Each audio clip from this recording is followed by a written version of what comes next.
Now, one thing that I found really interesting is, so people complain a lot about lower back pain, talking about unnecessarily loading the lumbar.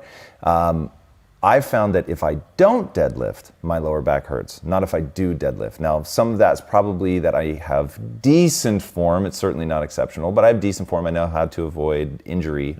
But it is so weird to me that doing nothing will end up causing me pain in my lower back. But if I'm religious and I'm doing it, once or twice a week, every week, I feel bulletproof.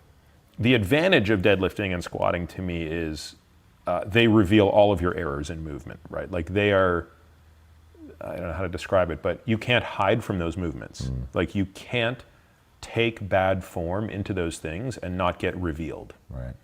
So I like that. The question is it an unnecessary risk, right? Am I one bad deadlift away from doing something stupid? And again, I'm as empathetic and in love with those movements as anybody, but I also don't know if I need to do that to be the best version of myself as a 100-year-old. So the stuff I've been doing for the last 4 to 6 weeks, I basically haven't had more than 155 pounds on my back in 6 weeks.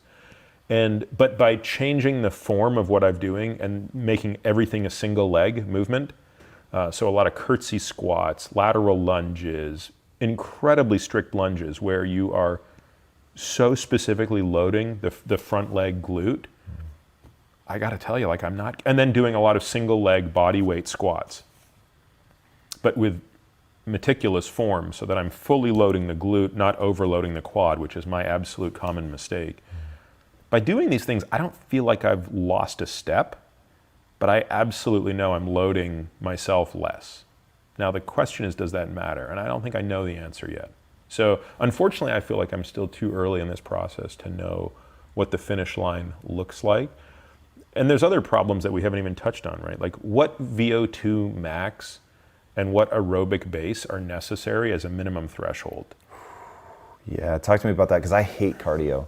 But it's one of those, if I have to have the kind of longevity, then so be it. And the term cardio is itself so confusing, right? Because even if you think of what is VO2 max, I mean, most people think, well, that's really a heart-lung issue. It's actually not. It's more of a muscle issue. Interesting. Because that's where the bottleneck is not in how much oxygen can you get in your lungs. The bottleneck is how much can your muscles utilize. So when you look at, the winner of the Tour de France, or the gold medalist in cross-country skiing, or the person who wins the Boston Marathon, like when you look at the most extreme endurance athletes who have these very high VO2 maxes, what's unique about these people is their muscles, which is counterintuitive because they're usually very slender individuals, but their muscles are so efficient at aerobic metabolism that they are able to extract so much oxygen out of blood. When you and I, are at our maximum capacity, we're still breathing out, 80% of the oxygen we breathed in.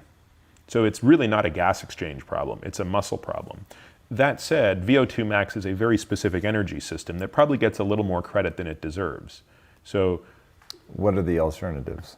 Well, so VO2 max is really, as its name suggests, so the definition is, what is your maximal extraction or utilization of oxygen?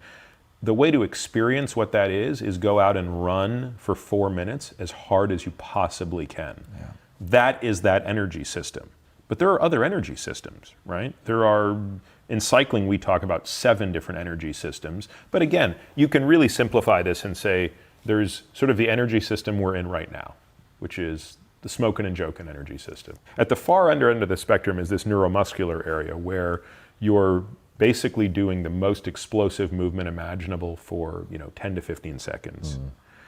And I suspect that for each of those energy systems, there's a minimum threshold that you'd want to be above as you age. So ways that you could test that would be, even someone our age probably knows if you carry 2 bags of groceries up 4 flights of stairs, most people are feeling that. Right. Very few people get to the top of that 4th. I know that because that's my apartment's on the 4th floor. So like in New York, I'm always I'm always paying attention to what will happen when the day comes that this is not pleasant. Right. Like when I'm deciding I have to take the elevator up these 4 flights of stairs. And so if that becomes the minimum threshold, then and that you want to be there at 100, then you need to be there at 60, and you need to be there at 50, and you need to be there at 40. And so I think part of it is just defining those things, and that determines then what's the level of training you need to do. But I do think in this current environment of everybody loving high intensity interval training, which I love just as much as the next person, that's really only training one energy system. And I think if you ignore these other energy systems, you're sort of not fully optimizing around your performance. Translating that to this new sport, this 100-year-old kick-ass sport, I think it's just going to require a little more thought. I'm talking to orthopedic surgeons and saying, okay, talk to me about the injuries that are killing people. Because there's two types of orthopedic injuries that kill people. There's fast death and slow death. So fast death is patient falls and, within a day or so is dead from whatever the injury was. So they, break their femur, they have a fat embolism, they're dead. Or they fall and they hit their head and they, have a cerebrovascular accident and they're dead. But then there's also the slow deaths, right? And these ones are, to me, far less talked about, but in many ways more tragic. So one of my closest friends, his father died recently, 89 years old, complications of Alzheimer's disease.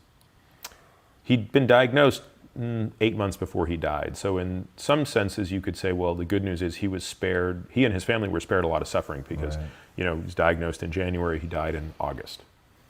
But when I went home for the funeral, I was sort of struck by how difficult it had been for him since he was 81. The two things he loved most in life, which were golf and tending to his yard, he couldn't do because of more chronic orthopedic injuries. So he spent the last decade of his life kind of watching TV. And to me, that's the thing we have to be able to avoid. And for me, I don't know what it's going to be when I'm 100, but I know that today, if I had to start saying, if someone said, well, you can't drive a race car, and you can't shoot a bow and arrow, and you can't lift weights, it doesn't matter how heavy it is, right? But you can't do these movements, or you can't lay on the floor to play. If I had to give those things up, I'm not sure how much I'd want to kick around. And so talking to these orthopedic surgeons is giving me a real insight into where those failures are coming from. And the single most important insight I've gained from them is something you alluded to at the outset, which is just joint overload. So much of what we do is, even while trying to be good, meaning trying to exercise and do these things, is just disproportionately taking on risk. So I'll give you one silly example, right? A military press. Is there a time and a place for a military press? Absolutely. Does it have any role in my life? Absolutely not. Right? Why not? First of all, I don't need to load my spine in that way. And if I could get 80% of the benefit that I get out of a military press by doing loaded activities below my shoulder line, below my neck, and using more static loaded movements above, and that gives me 80% of the benefit at 20% of the risk, that's exactly the kind of compromise I'm willing to make. And yet I don't think we're applying that level of risk reward to how we